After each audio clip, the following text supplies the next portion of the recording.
అలాంటిది మీ పెంపకంలో పెరిగిన అర్జున్ ఒక క్రిమినల్ అవడం ఏంటి మేడం? నీ చేతిని కళ్ళకి అద్దుకునేంత కృతజ్ఞత ఎందుకో తెలియాలంటే ఇప్పటిదాకా వైజాగ్ తూర్పు నుంచి వచ్చే తుఫాన్ చూస్తుంటది, మొట్టమొదటిసారి పశ్చిమ నుంచి వచ్చే తుఫాన్ చూస్తుంది.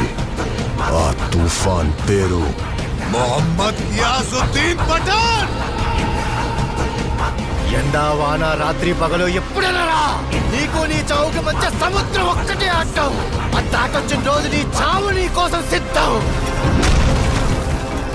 కొడుకుని ఇలా పెంచాక అసలు పెంపకం గురించి మాట్లాడే అర్హత నాకు లేదనిపిస్తుంది. అర్జున్ని ఆయుధంలా పెంచి యుద్ధం చెయ్యొద్దంటే ఎలా మేడం? అమ్మ కలలు కన్న కొడుకులా ఎలాగో ఉండలేను.